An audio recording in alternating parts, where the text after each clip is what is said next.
Hello, partnering for vaccine equity, learning community members, and others working on vaccine equity, and welcome to today's learning event, What are Social Determinants of Health and How They Matter? I'm Leandra Lacey, and I serve as a training and technical assistance specialist with the Urban Institute. And on behalf of our team at Urban, thank you so much for joining us today. I'm excited to kick off the Learning Community's monthly Social Determinants of Health series, where we discuss intersections between this topic and vaccine equity. Events will occur on the third Wednesday of each month. And before we go further, I'll go do a little bit of a brief review of how the event will work today. You've all been muted upon entry to the session, and you can request to be unmuted if you'd like to speak a question during the Q&A session at the end. And you should use the raise hand feature to do that. You can also type a question for our speaker into the Q&A tab at any point during the session, and we'll get to as many of these as we can at the end of the presentation. The chat room feature is also open today, but if you have a question for the speakers, please put it in the Q&A so we are sure to get to it. We might miss it if you put it in the chat. We also offer live interpretation from English to Spanish during our events. And if you would like to listen to the Spanish channel, simply click on the globe icon in the Zoom taskbar at the bottom of your screen. Finally, we will post the slides and a recording of this event to the Learning Community website, and we'll share it via email. Our inbox, vaxequitylearning@urban.org, can always be used to contact us if you have technical difficulties during today's session. And now it's my great pleasure to introduce today's speaker. Dr. Grace Noppert is a social and infectious disease epidemiologist at the University of Michigan. Her work focuses on understanding both how the social determinants of health affect our risk for different infectious diseases and how they get under the skin to affect the way our bodies age. I'll pass it on over to Grace now and remind everyone that you can submit questions in the Q&A feature as the presentation is going on, and we'll address them at the end.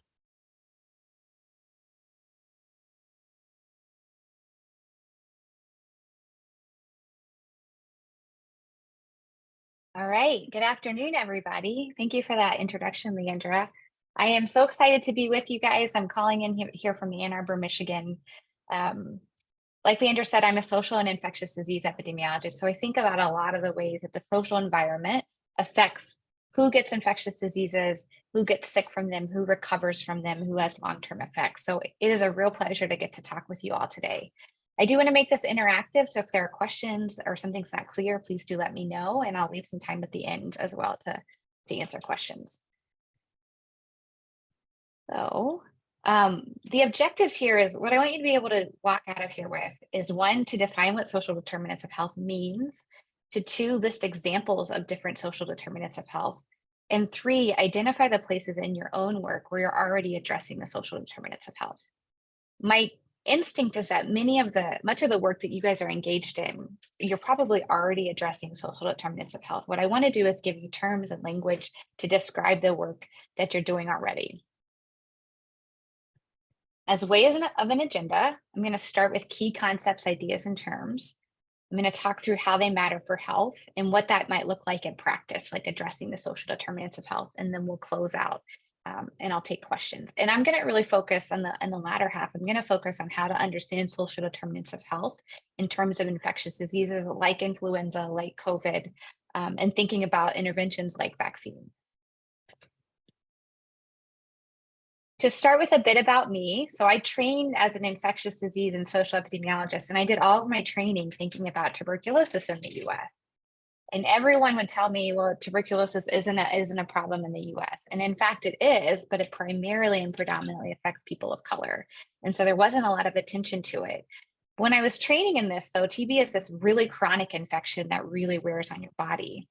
And training in that disease and getting all of my doctoral work in that made me think, what does that having that long-term infection do to the way that your body ages? And so that got me into this space of biomarkers of aging. But for me, the real gold is in where these 3 domains intersect and who gets sick with infectious diseases and how that ages your body. And for me, that's where disrupting health inequities can really happen.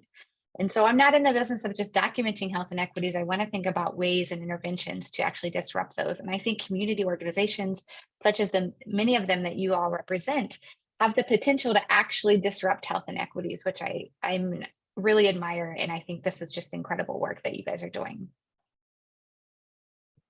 So to get us started, I want to take a pulse of everybody. I have a poll for us.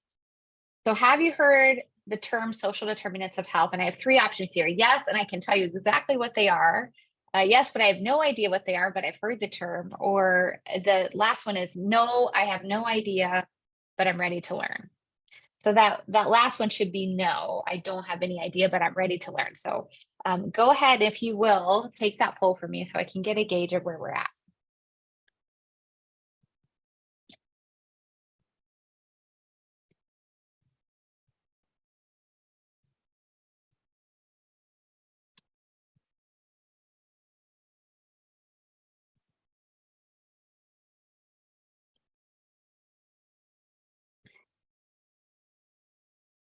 All right, what do we got? Yes, and I can tell you what they are, 57%. That's awesome. So what I'm going to do then is just kind of extend the different terms that you can use to describe these processes, but I'm so happy to hear this. 41%, yes, I've heard the term, but I have no idea what they are. And then 2% is no, but I'm ready to learn. So I think we're in a really great place with this. Okay, so how do we define the social determinants of health? This is a definition that I took from the CDC, who adopted it from the World Health Organization. And they say this, that the social determinants of health are the non-medical factors that influence health outcomes. They are the conditions in which people are born, grow, work, live, and age, and the wider set of forces and systems shaping the conditions of daily life. These forces and systems include economic policies and systems, development agendas, social norms, social policies, racism, climate change, and political systems. So to give you a little bit of background on that definition, it used to not include this idea of the forces that are shaping these conditions of daily life.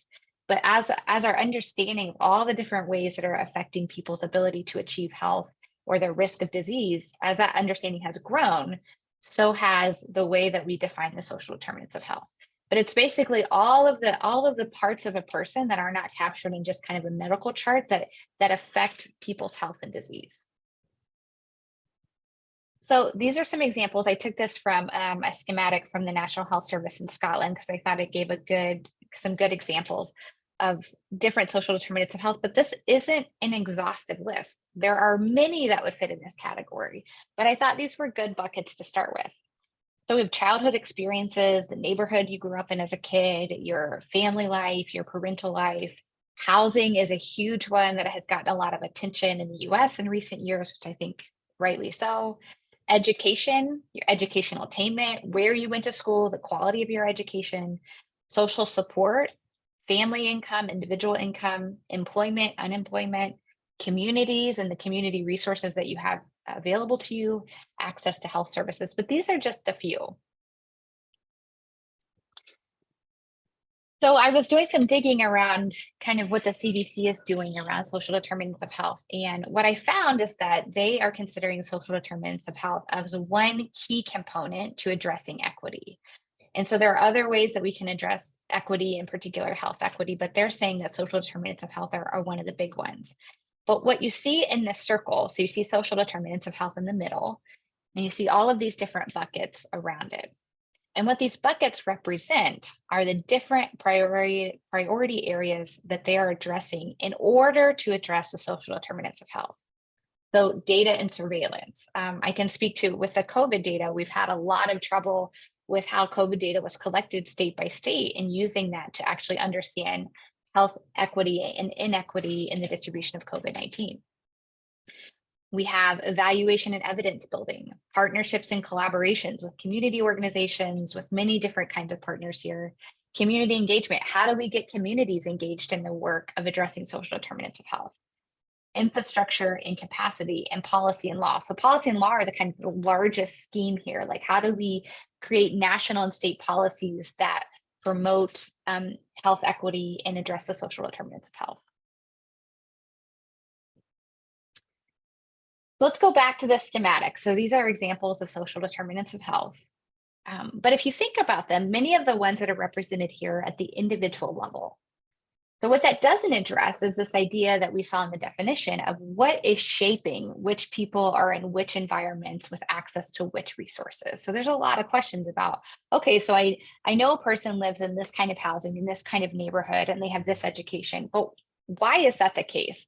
Why is it that certain people are in this situation and certain people are not?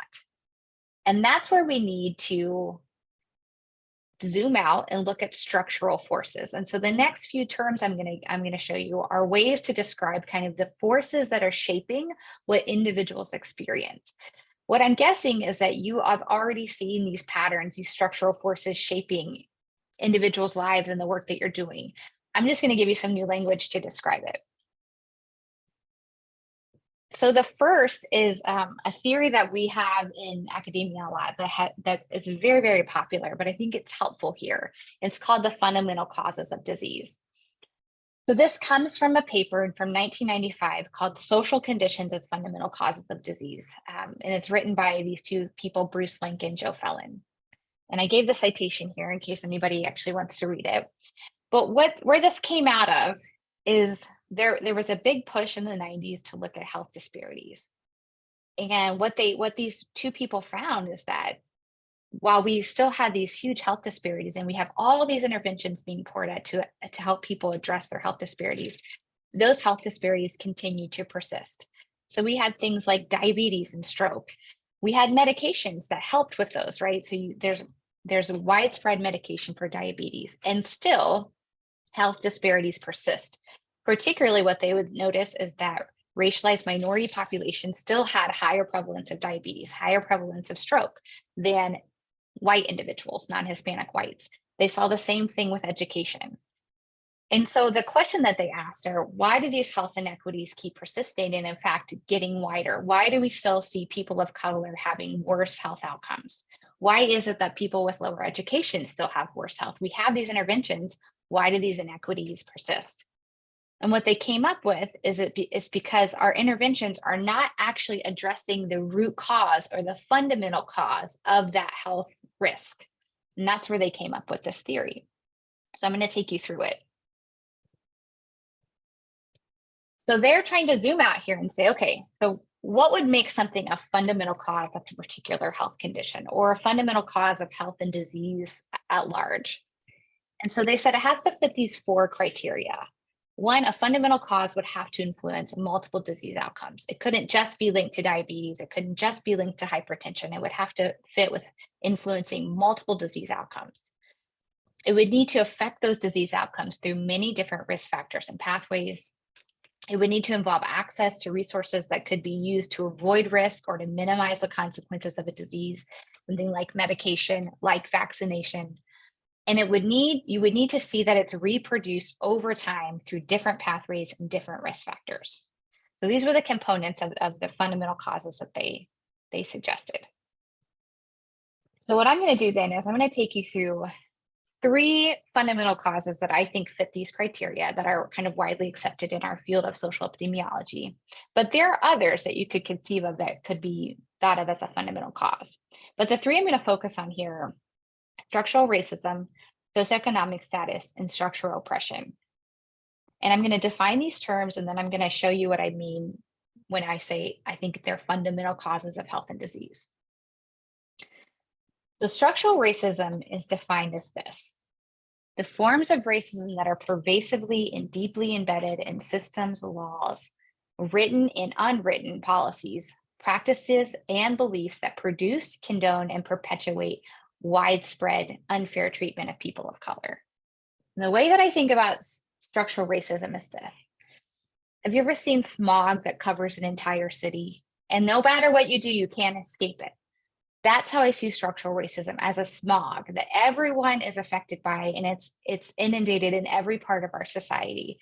And so if we're not actively working against structural racism and the systems that structural racism has set up and perpetuates, then it's getting in the way that we breathe in the air, the way that we understand the world.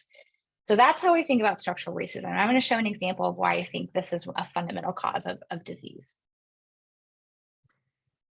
The next one is structural oppression. So this is similar to structural racism in that it's talking about this kind of system of oppression, But what it talks about is it expands it. So it's the many ways that white, cisgender, heteronormative, ableist supremacy oppresses society, as well as the systematic and systemic ways that privilege is used to produce or reproduce inequities. The systems of oppression, including structural racism, they're deeply rooted in American culture, and they affect every part of life. And so by talking about structural oppression and structural racism, they can help us to better identify inequity and call attention to the historical and organized patterns of mistreatment. And so what this definition talks about is kind of the people that are the haves, and right, the privileged folks, and the way that that gets into who has the opportunity to achieve health and wellness and who is at risk for disease. Okay, socioeconomic status is a little bit more common. This is a common term that I think most folks are familiar with. But what we say here, how we're defining it, is the position of an individual or group in society. And it could include income, education, occupation, neighborhood. There are many different ways to measure SES. So some people, when they're measuring SES and they're talking about SES, they're just talking about things like an individual's educational attainment. Other people are talking about their income. Other people are talking about occupation. So there's lots of different ways to define SES. And you can define it for an individual, like my own SES. So I would be, I'm considered like an educated white woman. You could talk about it at a neighborhood level. So you can think about the neighborhood SES. So is this, a pretty affluent neighborhood? Is it a disadvantaged neighborhood? Is it somewhere in the middle? There's lots of different ways, but it can refer to an individual or a group. So now we have these three, and I'm gonna show you a schematic about how I think that how I conceptualize them as fundamental causes of disease. So I made this, I'm sorry this looks a little funky, but this is supposed to be a river. And at the top here is what we would call upstream factors or fundamental causes. And at the bottom is downstream, or this is, thinking about the disease that you're thinking about or health. So what I'm going to talk about, okay, how do we get from the upstream fundamental cause to downstream? And this is where their theory of fundamental causes comes into place. So if I'm thinking about education or SES as a fundamental cause, and I'm thinking about risk of COVID-19, there are lots of ways that education can affect your risk of COVID-19. It could be, do you have access to information about vaccination? Or it could be through having a job that lets you work from home, and so you don't have to be exposed to a lot of people. Do you have enough money to buy healthy food and keep your body healthy so that you're less at risk for COVID-19? These are all different ways. And this is what they were getting at with their theory of fundamental causes, that it can't just be, when you think about what is a fundamental cause of health and disease, it can't just be that it affects your risk through one pathway. It has to affect risk through multiple pathways to fit that definition.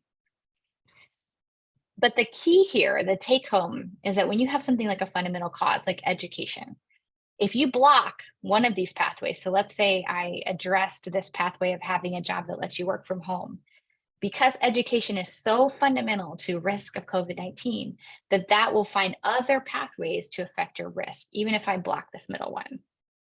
So that's part of the theory of fundamental causes, is that it's operating through multiple pathways. So even if you block one, it's going to find another way to kind of seep in and affect your risk. Let's think about structural racism. And these are not all the pathways, by the way. There are many, many different pathways, but these are a few that I'm going to show. Okay, so how does structural racism affect risk of COVID-19? And so it could be through living in a neighborhood with access to healthcare.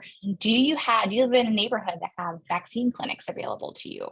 It could be having access to educational opportunities that give you a good job, which you could think there's a lot there too. Do you have a job that lets you take off work to get a vaccination?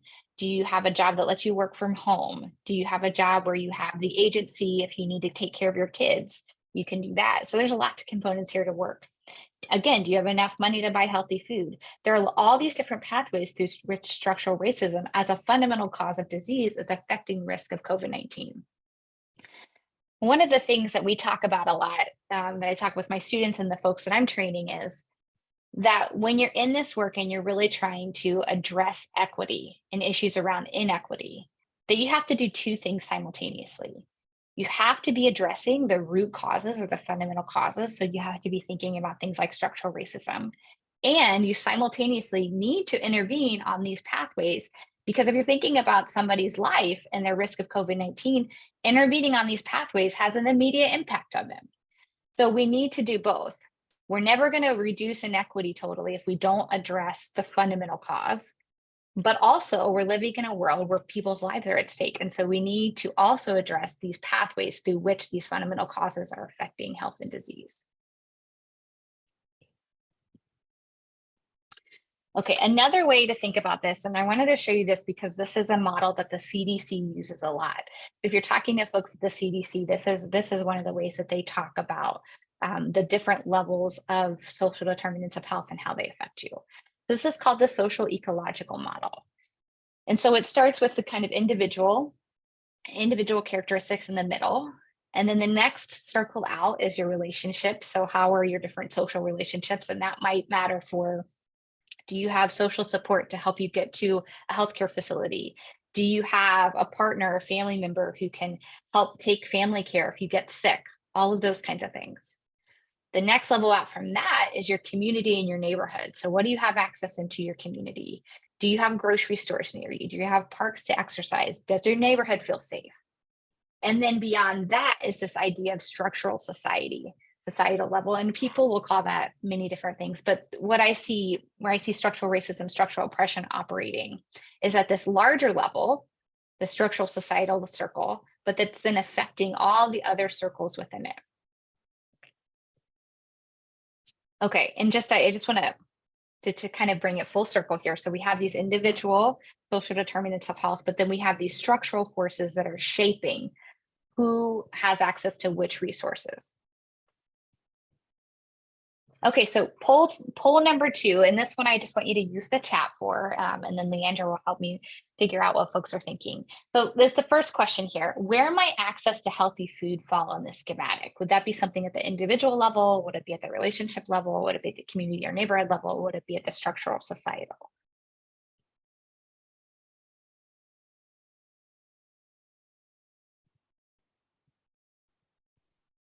All right, I see some things coming into the chat. One attendee says all. I see a lot of community, a lot of neighborhood as well. Yeah, that seems to be the I large like the person majority. that said all, because I could think of ways that it would be like each level too. I want to say that there's no right answer to this. I think what this helps me do when I'm writing grant proposals or I'm trying to get people to fund different work, it helps me kind of tailor, okay, this is what I'm talking about. I'm talking about grocery stores at a neighborhood level. Can we increase the number of grocery stores there? But you could also talk about an individual's access, that even if you have enough grocery stores in your neighborhood, you can't get to them because of some constraint that you have. And so it could be individual levels. So I love that that person said all. I mostly think about healthy food access on this community neighborhood level, but gosh, you could think a lot of broadly. Okay, next question I have for you all. What about if you're thinking about the number of vaccination locations in your community? Where would that fall?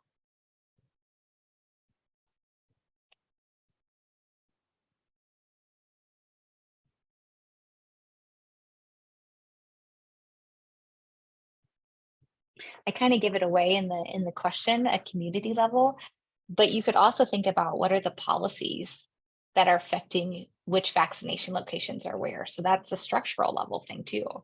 Yeah, there's Um, a couple of structural answers. I see neighborhood, mhm, community, societal as well, societal/structural. Yep, I agree. So one of the other things I wanted to call out is that when I am trying to design an intervention, so like I work with some folks that do housing policy work, it's helpful for me when I'm thinking about an intervention to locate it on the schematic.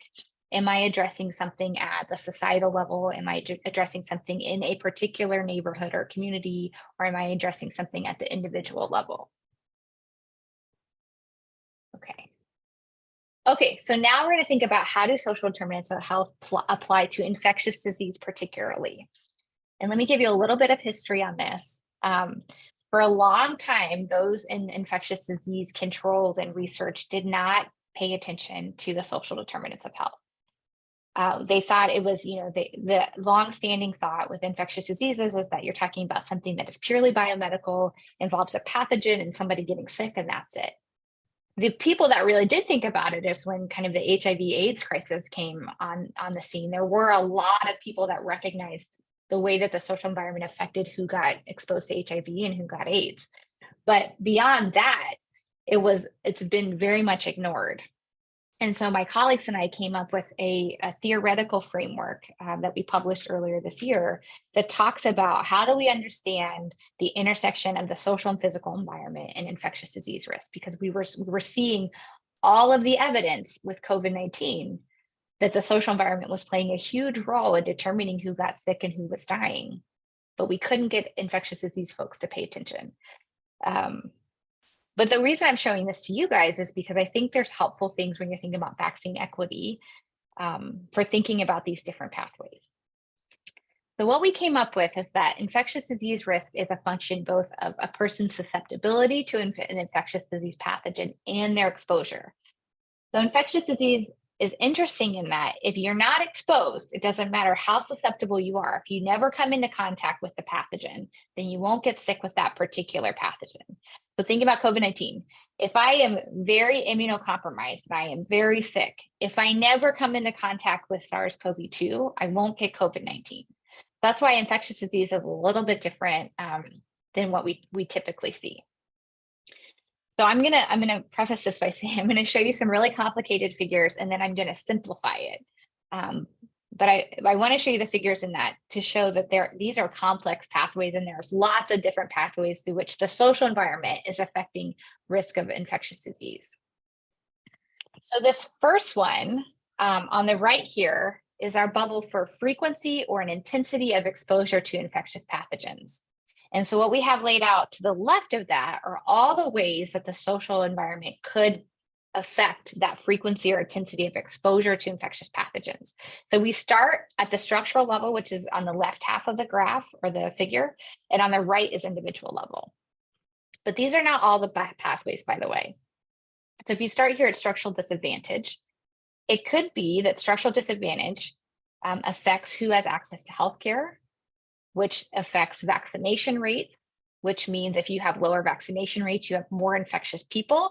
So therefore you have an increased risk of exposure to infectious pathogens like COVID-19. It could be that structural disadvantage affects the neighborhood that you can live in, which also affects your access to healthcare, which may mean that you live in a neighborhood that's more densely packed with more people.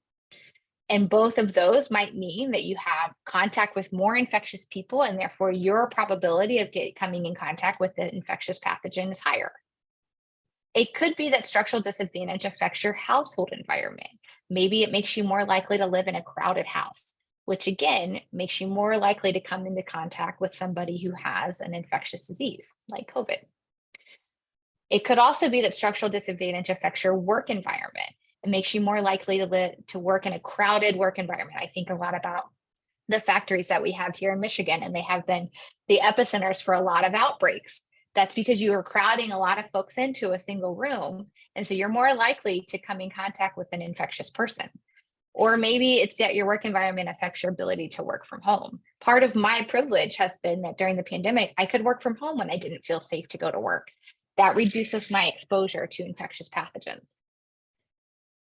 So the next graph, though, is talking about, okay, so it's not just about your exposure, it's also about your susceptibility. And there are many different factors through which the structural components are affecting your susceptibility to infectious pathogens. So I'm going to start here again on the left.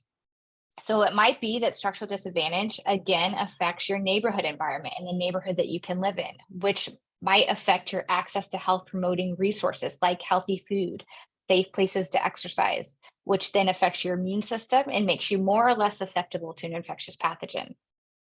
Again, it might be that structural disadvantage operates through changing your access to healthcare, which may change your access to preventative healthcare measures like vaccination, which changes your immune profile and makes you protected a little bit, protected against COVID-19, which so it's changing your susceptibility.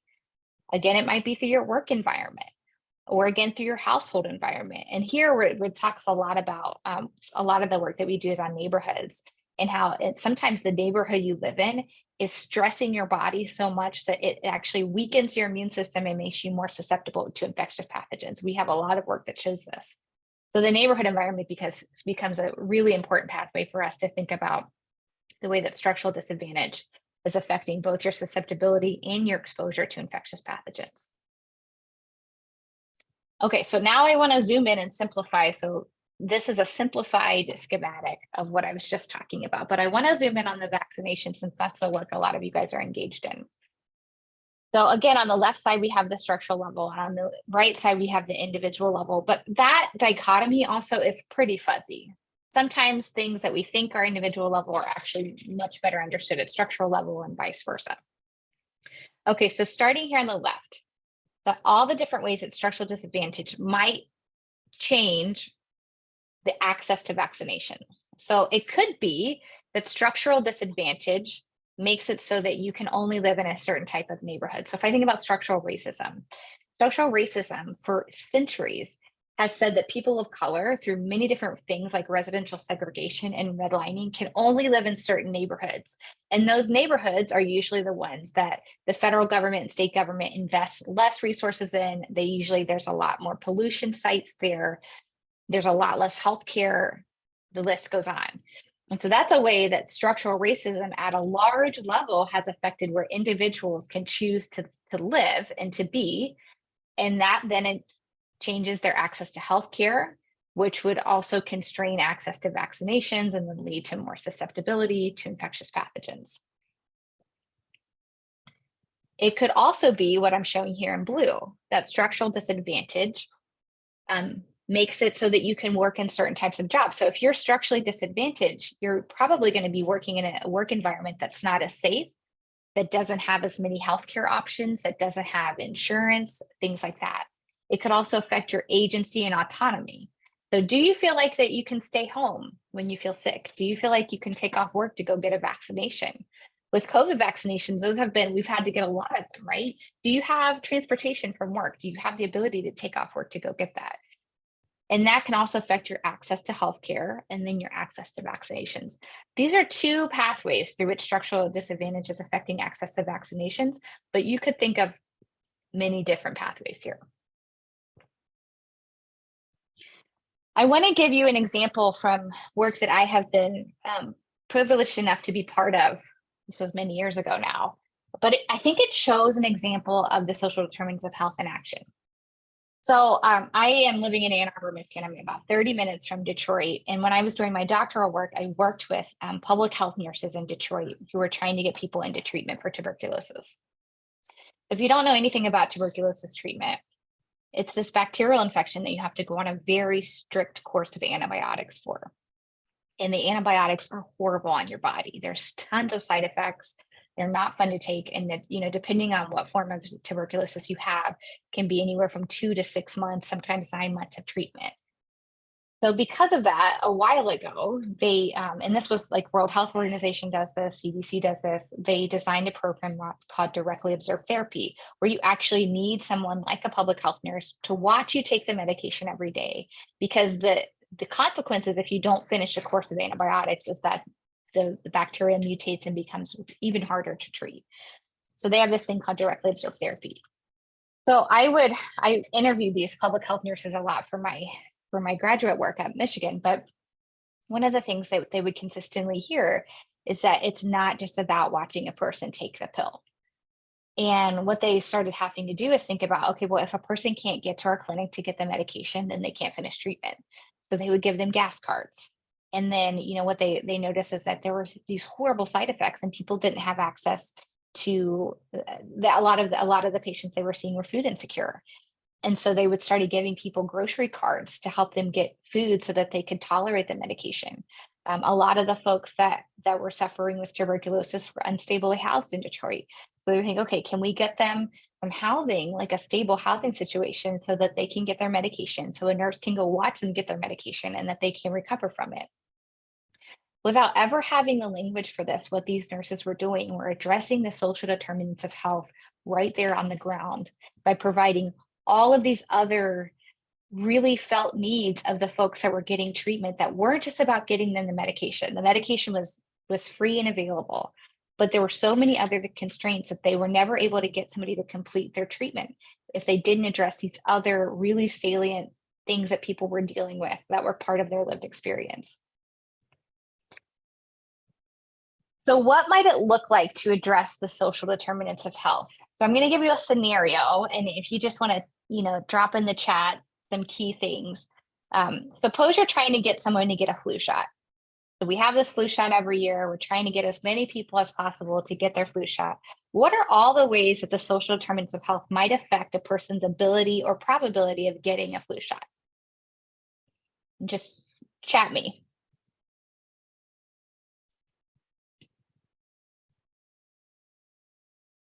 I can help here again with All right. telling some common answers. Maybe someone's uninsured, issues getting to the clinic, Absolutely.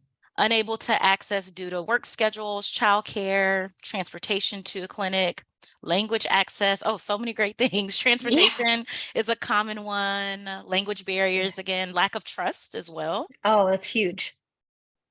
Yep. Insurance has come up again as well. Medical mistrust. Mm-hmm. Yeah, that's very common. Lack of trust is very, very common. No Yeah. transportation as well. These are perfect. These are exactly what we're talking about with the social determinants of health. And they can take many different forms, but it's all about seeing all the different contextual parts of a person. They're not just this person that needs X treatment and that's it. You have to address all of these other components. So that's what I'm going to end with this. Addressing the social determinants of health is really about seeing the whole person. And so if you're talking about trying to get somebody into a vaccine clinic to get a COVID booster, they have all these other questions. These are just a few. Can I take off work to get a vaccine? Are there vaccine clinics close to me? How much will this cost me? Do I have childcare? Do I have transportation? Why is it important to get a vaccine in the first place? A lot of folks have really good reason to mistrust the medical system in the US. If you don't address this, and first of all, there's a lot of misinformation happening around COVID vaccines. There's a lot of mistrust in the medical system. If you're not addressing that, that might be a major part of that person's social environment that is affecting their probability of getting a vaccine. So really, addressing social determinants of health is about trying to see the whole person in front of you. I'm going to actually stop there and I open it up for questions or comments. Awesome. I put this in the chat, but again, I'm encouraging you all to use the Q&A feature at the bottom of your Zoom screen to submit questions for Grace, and we can get those addressed. And not seeing anything right now. Give it another second. Okay, I have one question to open us up a little bit. So we've talked about a lot. Grace, you've offered us a lot of valuable, great information. And I'm wondering, what's your one or two pieces of advice for organizations that may want to create a program to address various social determinants of health, but don't have an idea of where to start? You mentioned a lot of these great diagrams and again, a lot of great information, but perhaps it could be overwhelming to some who may not be as familiar with this topic. So what advice would you give to them? That's a great question, Leandra. I think the first thing I would do is actually hear from the community that I'm trying to serve. So like for me, that was like talking to people getting treatment for TB and hearing them, what are the biggest barriers for them completing treatment or what are the things they're most worried about? Because what I can then do is take the answers that I'm hearing and then locate it on these diagrams and with these terms and write about it in a way that, if I need to get a funder to give me money to do that, I can then take it out and put it in that kind of other language. But I think the first step, because it is overwhelming, how on earth, like, first of all, how do I dismantle structural racism and how do I intervene on all these different pathways? That's an overwhelming question. But I think what you can do is ask people that are living in the communities that you're serving, what matters to you? What do you need to see addressed for it to remove some of these barriers? And then you go back to all these diagrams and things, schematics that I've given, and say, okay, and where do we fit this in here, and how do we talk about this with different stakeholders? But I think the first step is going to the folks that you're trying to help. Yeah, it's such a good point, that community engagement piece, and literally hearing it directly from the people that are impacted most is so important. We had a Yeah. question come through in the chat. An attendee says, grants often let you address one area of the social determinants of health. For instance, paying for mobile vaccine clinics. We Mhm. know it's important to address the person as a whole, as you've mentioned. Any suggestions on how to do this? Oh man, that's a really good question. And I have found I'm in the grant world myself, although on another side of things, and I find it kind of limiting sometimes. Um, so I think one of the ways is making it clear through different diagrams and through different language that you have to address these other components for the one that, like the mobile vaccine clinics, for that to be effective, you also have to do these other things, and kind of walk grant reviewers through the process of why you have to address these other things too. I have found that I have to be more explicit than I ever thought possible, in trying to convince people of this. But the other thing is sometimes what I write in a grant application is very targeted. And then what I'm doing in practice is trying to actually address the other things that I know are really important.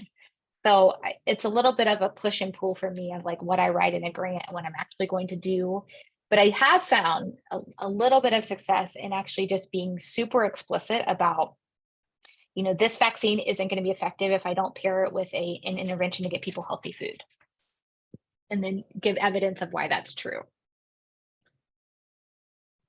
That's great. All about, having things that are evidence-based and grounded in what you're seeing in the community. So thank you for that, Grace. We also Mhm. have a question in the Q&A. An attendee mentions that at their organization that they've been addressing social determinants of health over the last 20 years.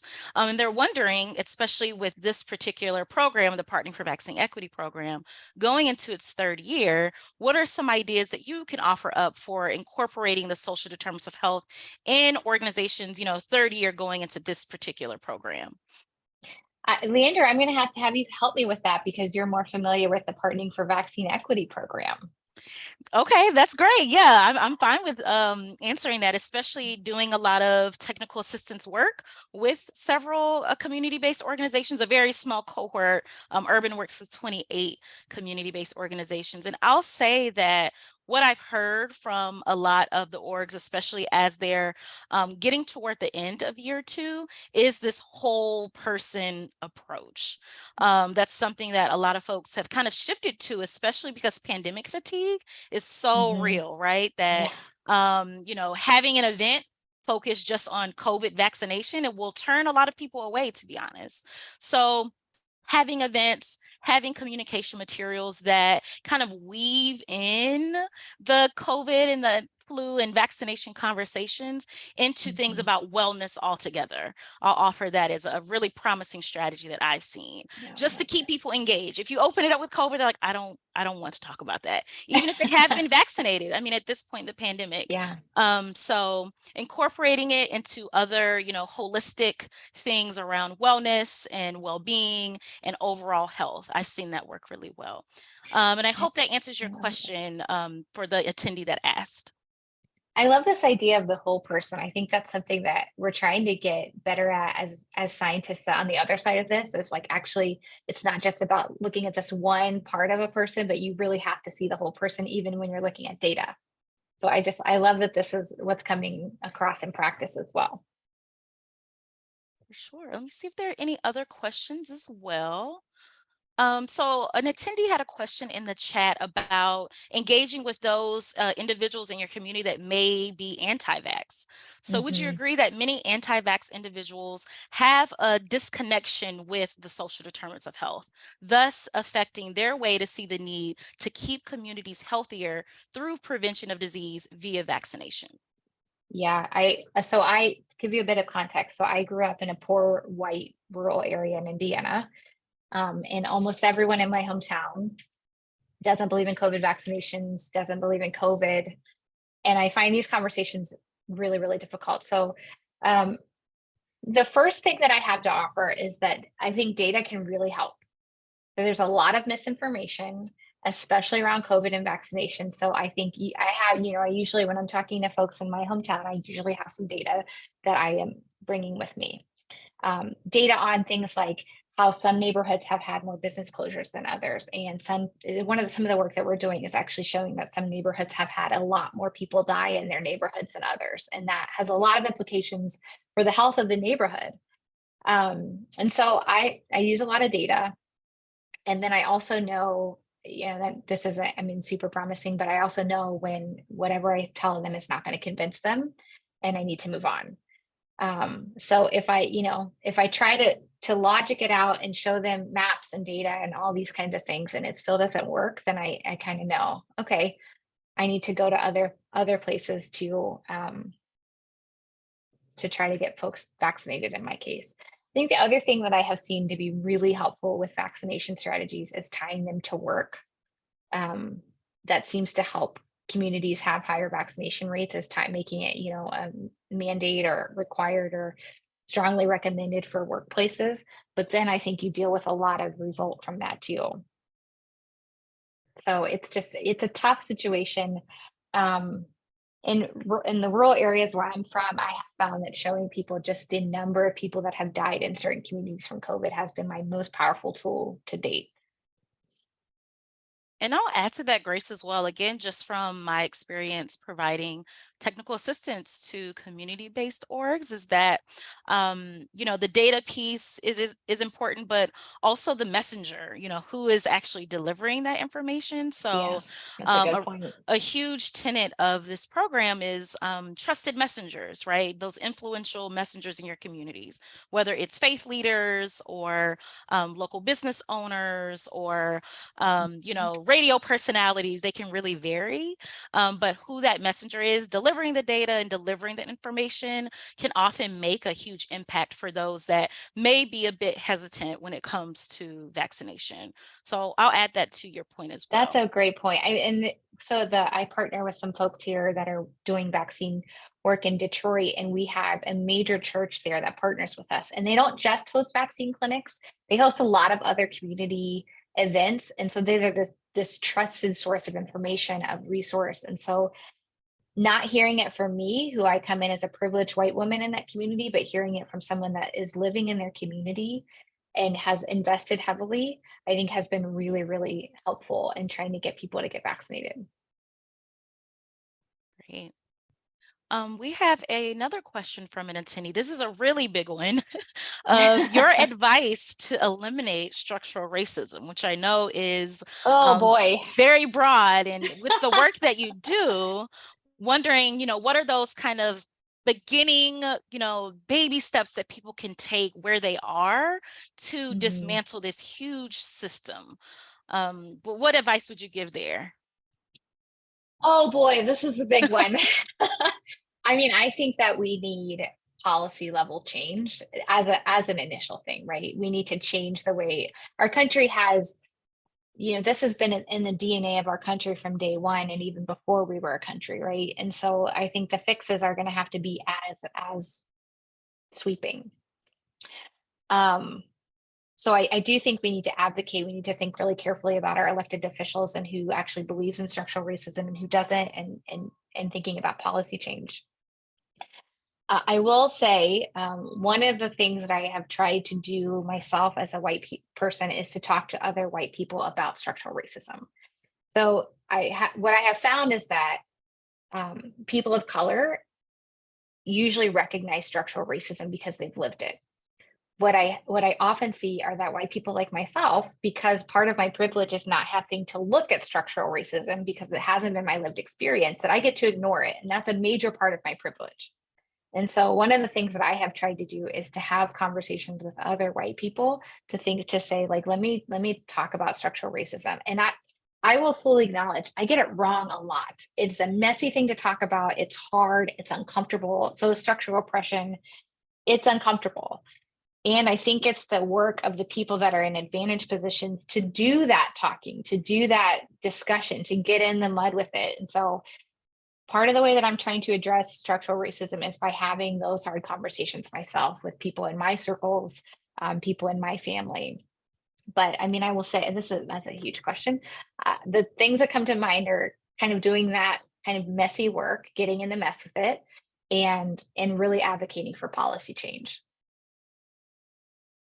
Thank you so much, and for also offering from your perspective and, with your identity as a white woman, how you've Mhm. shown up in this work and present yourself in this work and navigate this space too. Not easy. I know, I'm sure. Um, Let's see. Any other questions from the audience? I want to highlight as well. Benita, thank you so much for your comment in the chat. And I've seen other folks mention as well around the importance of partnerships when doing this work and addressing the social determinants of health, Yeah. of working with the community, developing or expanding existing partnerships, since some Absolutely. partners may address other social determinants of health that may serve to support a linked network of services and programs to create a more comprehensive program. So I did want to raise that as well. It's something that I've also seen a lot of where Mhm. people, there's really strength in numbers. So people reach out to local organizations to expand their reach. Absolutely. Does that resonate with you as well, Grace, from your work that you've seen? I think in partnership is the only way to do it. I think for my side of things, I have seen, people like me and academics who try to do interventions and they're not doing it in partnership, and they at best are failing, and at worst they're out of touch and actually perpetuating inequity sometimes in communities. So I think this kind of work has to be done in partnership with communities and needs to be, I think, driven by communities. Again, needs to be speaking to what communities feel like are their needs and priorities. And for community organizations, I think this is a great idea that if you're partnering, so I'm thinking about the nurses that were doing TB control. If they're partnering with organizations that are talking about food insecurity and trying to get people access to food, that's a perfect synergy to have those two collaborating together. Then the public health nurses aren't trying to come up with grocery cards on their own, but they're partnering with an organization that does, this is what they do. They're better at it. This is their expertise. So I think in the work of infectious disease, we need a holistic view of people and what they're dealing with. And I think having, lots of different people at the table to do that is absolutely the right way. And what would you say about academic institutions in particular having a seat at that table? What are the ways that community-based organizations can work with academic institutions who may have more time, capacity, and resources, Mhm. especially when it comes to the data aspect, to collect and analyze data? What's been your experience there? Well, I have seen it done really well, and I've seen it done really poorly. Where I've seen it done well is recently, where so I'm part of a study team that is doing this vaccine work in Detroit, and so there's two leaders. One is a leader in the community, and one is a leader in academia. And I think that model where they're equal leaders and equally contributing and equally have this like voice at the table to make decisions, that has seemed to be something that I have wanted to model myself. So when they go in for grants, they go in as the co-leads on the grants. And I think that is a really helpful model. I think what community partners should know is that, there's folks like me that, writing grants is what we do every single day. And we're looking for people to partner with that, if I get the money, can you help, get an intervention rolling or do a pilot intervention? Um, I also think, I have a lot of folks that I'm training and myself where my training is in statistics and data. I love to analyze data. So, one of the things that Kristen and I have been talking about is how do we get the data that we're generating to the hands of community partners to where it is helpful. And so what I really like to hear from is, when a community organization comes and tells me, I don't need these 500 different variables for socioeconomic status. I need to know which parts of this county are the most disadvantaged so that I know where to target my resources. That's something I could do. I can do that from my desk right now. Is look at a map and say, okay, this is where we're seeing the most disadvantage on this component. So I guess what I'm saying is that I think the partnerships are really helpful for both people. People like me, I need to generate new data. I need to be writing about what's going on. And for community organizations, if you need kind of technical support and grant funding, you go to a place like Michigan, that's what we're supposed to do all the time. And so I think we're very keen on working with partners and doing that. Yeah, I love that kind of leveraging of the resources available within academic institutions and then really having it be a two-way street where the institution may be helping the community-based organization not only collect but synthesize that data, summarize it, and say, very clearly, this is what this shows. So yeah, Exactly. I love that. And there's a question as well related to trusting messengers, going back a little bit. This attendee says that we know that trusted messengers are crucial. How do you respond when a trusted messenger tells people they had a bad response to the vaccine and Hmm. communities therefore become more resistant to vaccination? Oh man, that's a hard one. Leander, do you have experience with this? I don't have like hands-on experience with this particular situation. I'll say that usually, thinking through particularly the organizations that I support and partner with, that organizations are very thoughtful and intentional about who their trusted messengers are. So, that could involve training, it could involve, just having a discussion or conversation with them. But there's some work that is usually done to ensure that the trusted messengers' thoughts and beliefs and attitudes about vaccination are in line with what the CBO wants to put out into the world. So, if they have a community member that may, express interest in being a trusted messenger, there's some work to be done before that person is kind of not, I want to say, given the stamp of approval as a trusted messenger for the organization, but there is some work that usually happens before they're kind of going out to do outreach as, on behalf of the CBO. So I hope that answer is a little bit helpful, but I think doing a little bit of that work, having those real intentional, thoughtful discussions with those that express interest in being trusted messengers can really help to see where do their attitudes and beliefs align with the CBO. Maybe they were someone who was very distrustful, but someone else reached out to them and they changed their mind that they did end up getting vaccinated. Mhm. That's a story worth telling to community members that, yes, I was just like you and this is where I am now.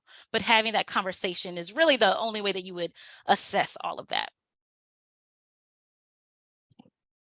So I think that's a good moral of the story, I think, for all of this work, right? Having thoughtful Yes, discussions and very real discussions with each other. So I think that applies across the board. I think so. Any other questions? Probably can take one more before we wrap up. Any other questions for Grace? I'm gonna actually stop this share. Yeah, that works. Thank you. Perfect. Not seeing any additional questions. I will definitely put up this slide around the satisfaction poll and our upcoming events. So thanks again to Grace and all of you for coming today and participating and really engaging with this work. It's really important. I'd love for you all to take a really quick poll that will help inform future events. And while you're doing the poll, I'll just highlight some events coming down the pipeline. So on March 6th at 12 to 1 Eastern, we'll have a workshop called Creating Compelling Conference Abstracts. Space will be limited for this workshop, so sign up when you can. The link will be shared in the chat. On March 15th at 12 to 1 Eastern, we'll have our second session in this Social Determinants of Health series. That one will be called That's Not Fair, using the spatial equity data tool to measure geographic disparities. So really looking forward to that. That link will also be shared. And then lastly, on March 13th at 2 to 3, we'll host a Media 101 training with the Urban Institute Media Relations team. So more details on that one to come. So watch out for that one. And just want to say thank you again to everyone. The slides and recording from today, again, will be posted on the Learning Community website and will also be shared with those that registered. So thank you so much again to Grace and to all of you. Enjoy the rest of your day.